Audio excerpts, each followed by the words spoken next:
রহমতুল্লাহ। Hello বন্ধুরা, কেমন আছেন সবাই? অনলাইন স্কুলের পক্ষ থেকে আমি ওবায়দুল হক আপনাদেরকে স্বাগতম জানাচ্ছি আরেকটি নতুন টিউটোরিয়ালে। আজকে আমরা সিএসএস এর মাধ্যমে প্যাডিংয়ের বিস্তারিত আলোচনা করব। মূলত প্যাডিং কিভাবে কাজ করে, প্যাডিং কতভাবে আমরা ইউজ করতে পারবো, এই বিষয়টির বিস্তারিত আমরা আলোচনা করব। তো চলুন শুরু করা যাক। আমরা আমাদের এডিটরটি ওপেন করে নিলাম। এখান থেকে ইন্ডেক্স ফাইল থেকে আমরা ব্রাউজার দিয়ে আমাদের বর্তমান পরিস্থিতি দেখি আমরা কি করেছিলাম। আমরা ব্যাকগ্রাউন্ড ইমেজ নিয়ে কাজ করেছিলাম। তো এটাকে আমরা এখান থেকে রিমুভ করে দিচ্ছি। একটা সাদা পেজ আমরা রাখছি। এখান থেকে দেখুন, এখান থেকে রিলোড, এবং এখানেও এতগুলো কন্টেন্ট আমাদের দরকার নেই, অনেকগুলো কন্টেন্ট।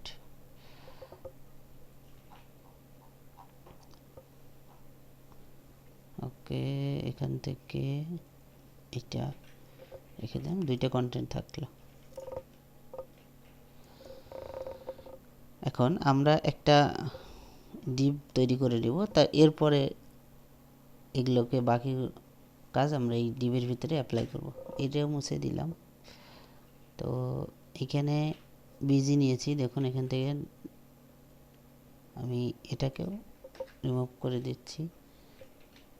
তো এখানে একটা ক্লাস নিব আমরা, ডট প্যাডিং। এখন এখান থেকে প্যাডিং আমরা এখানে প্যাডিং দিয়ে দিব 10 px, এবং এটা আমরা এখানে অ্যাপ্লাই করব। দেখুন, ক্লাস প্যাডিং নামে আমাদের যে ক্লাস আছে এটা আমাদের এখানে অ্যাপ্লাই হবে। এখানে একটা বোঝার সুবিধার্থে আমরা বর্ডার দিয়ে নিচ্ছি, border on px solid red, তাহলে বুঝতে সুবিধা হবে। তো এইবার এখানে দেখুন, তো এই যে আমাদের এখানে এই যে প্যাডিংটা আমরা এখানে ইউজ করেছি, দেখুন প্যাডিং এর নামে যে ক্লাস আছে, আমরা এখান থেকে যদি ইন্সপেক্ট এলিমেন্ট দেই, সরি এখান থেকে না, আমরা ইন্সপেক্ট এলিমেন্ট, দেখুন এখান থেকে, তো আমরা এই যে ডিপ ক্লাস, দেখুন এখানে প্যাডিং, এবং এই যে এখানে আমরা কি কি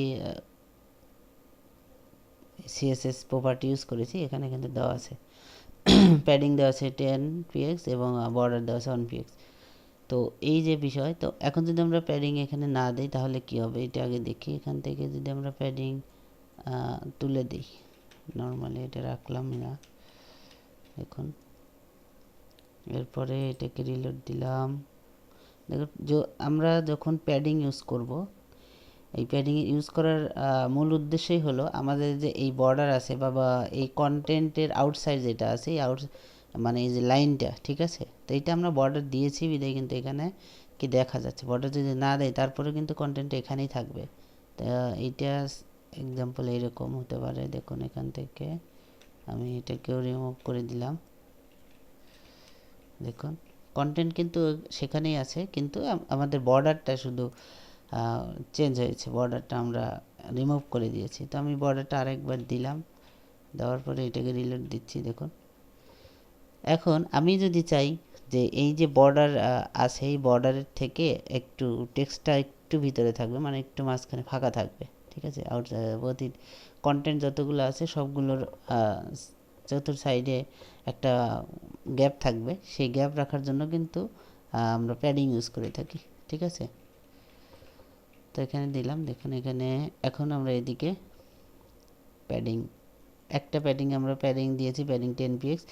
এখন এখানে বিষয় আছে যে প্যাডিং দিলাম, এখন কোন দিকে প্যাডিং ধরেছে। যখন আমরা প্যাডিংয়ের ভ্যালু একটা থাকবে, দেখুন এখানে কয়টা ভ্যালু আছে, একটা ভ্যালু, এইরকম ভ্যালু 4টা পর্যন্ত ইউজ করা যাবে। দেখুন এখান থেকে এই লেফট সাইড, টপ সাইড, এই যে রাইট সাইড আছে, এখানে বটম সাইড আছে। তো এগুলো যখন আমরা ইউজ করব, দেখুন এখান থেকে আমরা যেহেতু একটা ইউজ করেছি, তো সেহেতু এটা চতুর সাইডে কী হবে, অ্যাপ্লাই হবে, চতুর সাইডেই আমাদের প্যাডিং অ্যাপ্লাই হবে। তো আমরা যদি এখানে স্পেসিফিক সাপোজ আমি লেফট সাইডে যদি